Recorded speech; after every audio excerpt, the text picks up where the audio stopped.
for those tough wake-ups. He defines masculinity. He redefined what it means to wear a tracksuit on television, and we can't wait to have him back on air. Hal, thank you so much for the time this morning. It's Marsh and Mello. Thanks very much, and until next time, keep fit and have fun. Yes! Oh, yes! He nailed the dismount! What a great moment. I was actually telling somebody at work the other day, I was like, they go, hey, who are the fun people you interviewed when you were doing radio stuff? I said, well, number one for me was Red Green. That was a treat. That was an absolute joy because I love that show so much. And he was exactly what I had hoped that he would be. And I said, but really the best one was Hal Johnson. He came in and we basically did a radio version of Body Break with him. And he finished with, until next time, keep fit and have fun. And the guy goes, that's unbelievable because I was in Muskoka last weekend and I was out on a kayak with one of my friends that I was up there with. And as we're paddling down, he goes, yeah, see that cottage over there? That's Hal Johnson and Joanne McLeod's. That's awesome. He actually went past it and he was like, I can't believe you just brought up Hal Johnson. Thought nobody would bring up Hal Johnson to me for the rest of my life after my friend pointed out his cottage, but you just did. I'm like, that is so good. That's awesome that you said about Hal before we let him sign off there, about he made wearing a tracksuit on TV look cool. And I'm like, one of these entertainment reporters, you ask the most useless questions all the bleeping time. Somebody needs to ask like DJ Khaled or somebody that always wears a tracksuit and just say, do you know who Hal Johnson is? And do you want to pay homage to him because you copy his style? Yeah, it's true. We got a comment on the YouTube edition of The Breakdown with myself and Derek Taylor this week on our Canadian Football Perspective YouTube channel, where somebody said that they were extremely thankful to hear the Holy Moly Jeremiah Masoli clip. So I wanted to play that here for people. Holy moly Jeremiah Mazzoli! All right, good. I'm glad that I got that in for you, but I'll give you a little added edition of this because you're going to be hearing this at the stadium again soon because we have CFL football, folks. We need more cowbell. There it is. That will be ringing around Tim Hortons when we're allowed to have people in the stands, which I don't know when that is as of right now. But great to see the CFL coming back this week. If you want a full breakdown of all things schedule without our little Marsh and Mello fun twist on stuff, go to Thursday's show. All Canadian. Wade and Connor did a great job of breaking that down for you. Again, it's in our podcast feed if you want to check it out. But I just wanted to take a look here, Kyle, at some of the interesting things that we found from the schedule before we start to wind down on this week's edition of the show, because I wrote an article for CFL.ca this week on the top 10 quarterback matchups that I'm looking forward to in this CFL year. And I look at, obviously, week one having probably Jeremiah Masoli against Zach Collaros. The storylines are thick there because you have Zach, who used to play for Hamilton, tore his ACL, gets pushed out of town. Jeremiah comes in, takes over his role because June wants Jeremiah more than he wants Zach.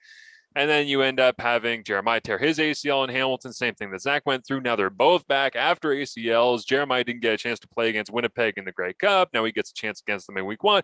Again, it's all of those things are incredible. That's going to be a stunning week one matchup. But after that, I was going through, I'm like, it's hard not to pick a lot of these because there's so many good storylines, because even right down to things like Vernon Adams Jr. against Mike Riley. It's like, you might not think of that as a marquee matchup. And I didn't even include it in my top 10. But it's like, can Vernon Adams Jr. outduel Mike Riley later in his career and show that he's actually really a quarterback after the Ticats tried to make him a receiver and then we're going to release him before Montreal picked him up and actually turned him into something again in 2019? It's like, well, how about week one? Nick Arbuckle and Bo Levi Mitchell. For real. Yeah. And that made the article. I actually put that in because I'm like, I can't not put this in. And I'm so intrigued by that because when you're a quarterback and you're an offensive coordinator, you know the terminology of the system that you were just in, and you impart that upon the defense that you are working with when you go to a new team. You say, if he makes this check at the line or this hand motion, or this is what they like to do on second down, or this is what's in the package. And it forces coaches to be more creative than they typically would. Not that CFL coaches are going to be super bland all the time, or especially in week one. They're always going to have stuff in the bag. They always have alternative plans. They're going to sprinkle in 2 or 3 things that you haven't seen before in that game, regardless of who they're playing. But I genuinely believe, because it's Toronto, Calgary, and the number of people that have left Calgary and gone to Toronto, there's going to be 5 to 10 creative things in that game. Like, that game is going to be so much fun. And I don't want to oversell it because it might end up being a blowout for either side. And then people are like, it's the first football game in 2 years. Yeah. Like, you said it was going to be so exciting and it was a dud because none of these guys have played football and the tackling was awful. Yes, that might be true. But I believe in terms of strategy and system, this is going to force both teams to do some funky stuff, some different stuff. And I don't think it's going to look the exact same on offense for both teams, because I know a lot of people think, well, Arbuckle and Dinwiddie are just going to be running the same stuff that Dickinson and Bo Levi Mitchell did. I'm telling you, coaches, when they have the amount of time they've had to think about stuff, are not going to sit there and be like, well, yeah, this is our base package and we're just going to do this all the time. I guarantee Dickinson has been sitting there and thinking about, what do we want to do to the Argos to really send a message? Let's come up with something funky here, Bo. And I'm not saying trick plays and double reverse passes. And I'm just saying, hey, you know that route combination that we've been running a lot for the last 5 years? Why don't we put this little tweak on it and run a double move in the third quarter and take a shot down the field and score a big touchdown that puts us ahead by 10? Or, maybe it's Dinwiddie and he's saying to Arbuckle, hey, they probably are guessing that we're going to go with this route combination off of play action on first down, to begin the game. Well, why don't we do that and take a shot on first down to start off the game and send a message? It's like, this is going to be a game, Toronto-Calgary in week 1. That's just a message sender for both sides. And it might be a little bit of feeling out time and it might be a little sloppy, but I promise you, at some point in that game, you're going to go, wow, this is good football. Like this is really interesting back and forth strategic adjustments being made on the fly. I think week 1, especially coaches, they're going to focus solely on their team. What can they do to get the win? Do you go back and look at tape from 2019 just to find out trends of coaches and quarterbacks? Do you go back, or is it meaningless now? Well, I wonder what you go back to, because some of the coaching staffs have had some pretty heavy overturn, right? Like, yeah. I don't know if there's really nothing to watch on Edmonton. You have to go back and watch film of 2017 Ottawa to understand what Jamie Elizondo is going to be doing with Ellingson and Darrell Walker and Armonte Edwards and Trevor Harris and then even, I mean, if you're Calgary, do you look at your own film, like, to find out what because Dinwiddie better than anybody, and he's going to be calling the shots there. But then you've also got, I think, Stephen McAdoo in house, who was with Saskatchewan. So it's like this weird combination of. So to your point, I think they'll watch they'll focus on their teams, but that creates a really interesting dynamic to just be focused on what you do and try to do it better than everybody else. That usually because I mean, we saw week 1 of 2019. Calgary lost at home for the first time in what felt like forever to Ottawa, where Dominique Davis goes in and throws 3 interceptions. 2 of them were god awful, but gets the win.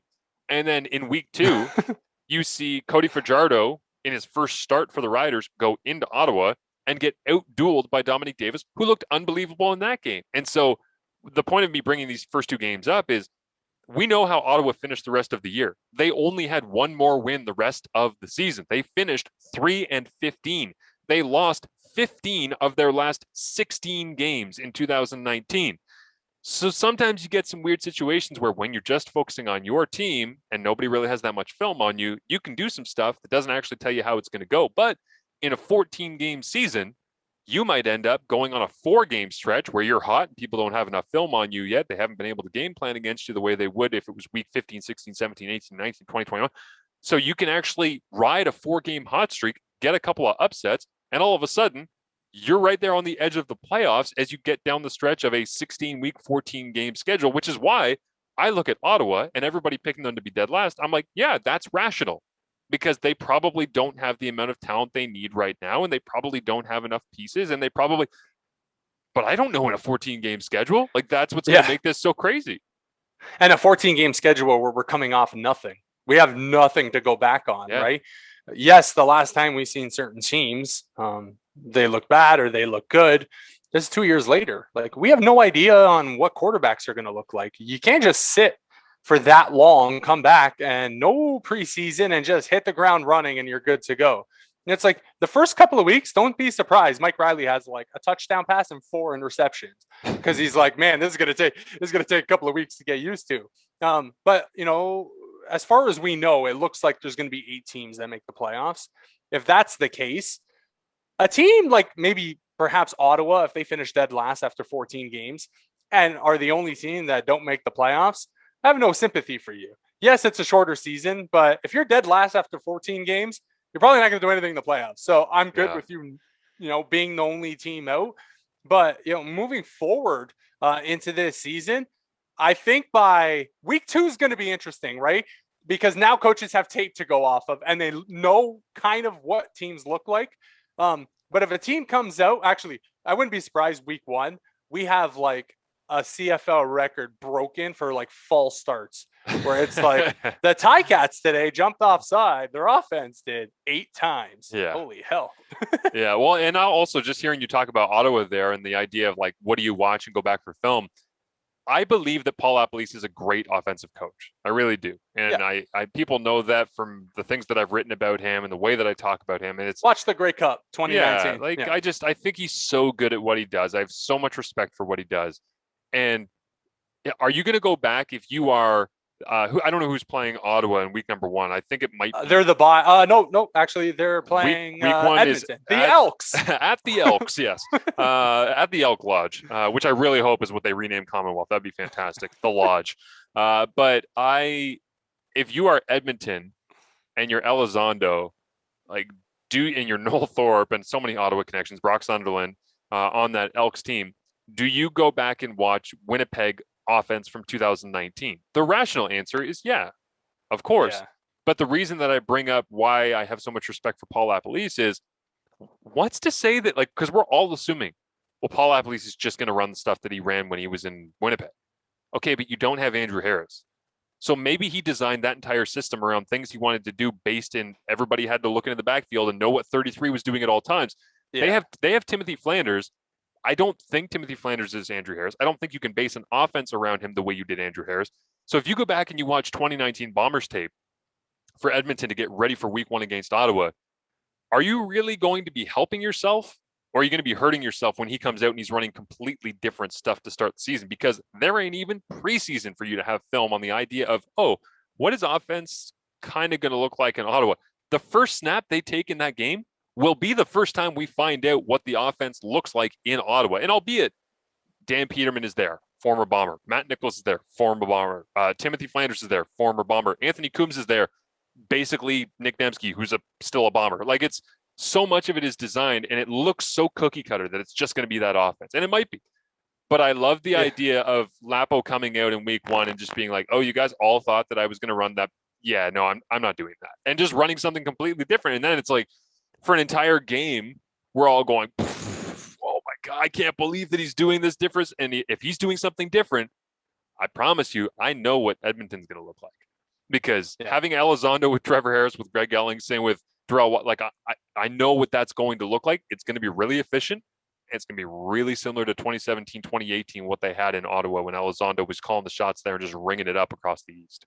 I agree with you.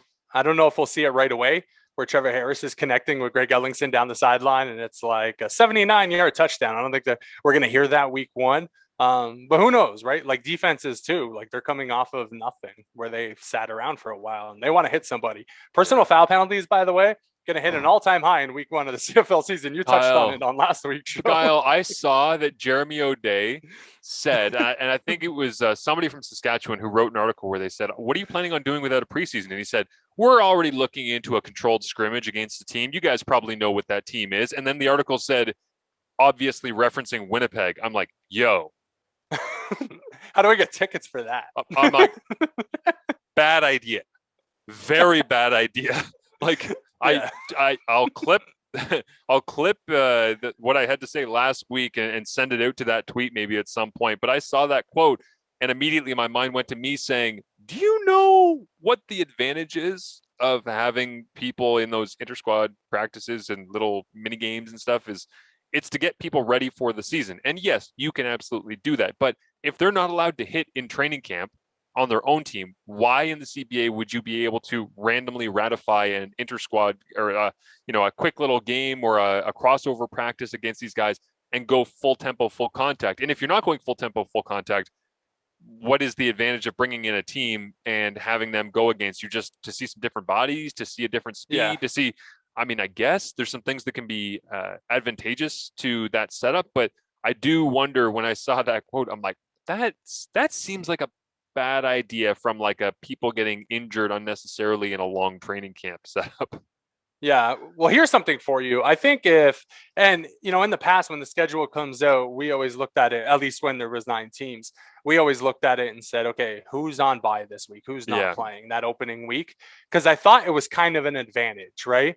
Because you could sit back in week 1, survey the league and have an idea on what every team brings to the table. And you have an extra week essentially to prepare for your opponent, but now you have tape on them that's really recent, even though your team hasn't hit the field. The Montreal Alouettes are not playing week 1, they're playing week 2 in Edmonton. Jimmy Elizondo is going to go into that with kind of an unknown feeling, because we don't know what Montreal is going to look like. But for the Alouettes, I don't think it's an advantage at all, because now in week 2 you're playing an Edmonton team that played the previous week, and you haven't played in a very long time. I'm not saying that team that you play in week 2 is going to be in rhythm already. They're going to be a hell of a lot more rhythm than you are. Like that first quarter, Khari Jones better tell his team, hey, we have to focus.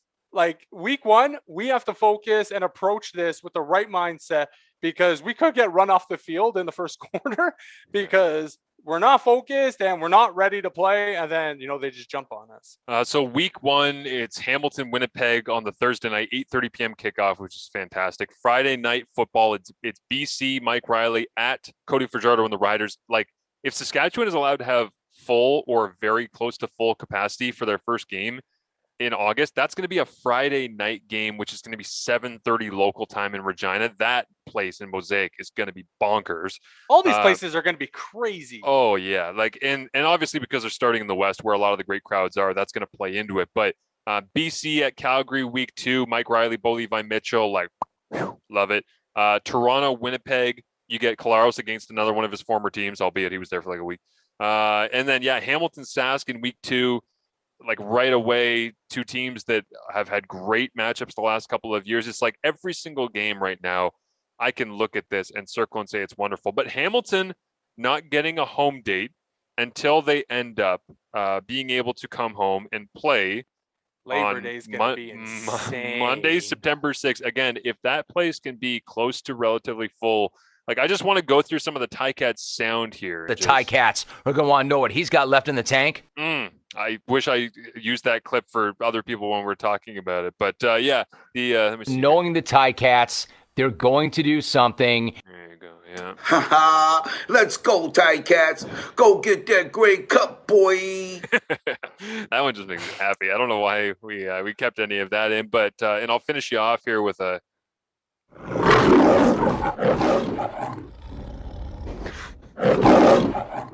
I'm pretty sure that's just from like the movie, the 20th Century Fox or the Goldwyn Mayer or something ad before you were watching that. This used to mean that you were about to watch a dope movie if you heard this. You remember that, Kyle? Those days where you would see that leading. I don't even know if they still do that because I haven't seen a movie in so damn long. But see, I just hear that sound and I'm like, what I would do if I was in a tent in the middle of the night in the woods and I heard that. Oh, shivers down the spine. Shivers down the spine. I would scream. Probably a bad idea because. Yeah. No, maybe it's a good idea because depending on the animal, if you just go, "Hey bear," maybe they'll go away. You just give them a little yell. Yeah, or it's Bigfoot for all those people that think Bigfoot's a thing. You ever seen Bigfoot? I have. Yeah, Chris Benzile, right tackle. for the Ticats. But yeah, the schedule is amazing, and I can't wait to see them get back on the field. We'll break it down more as we get closer and closer to the season.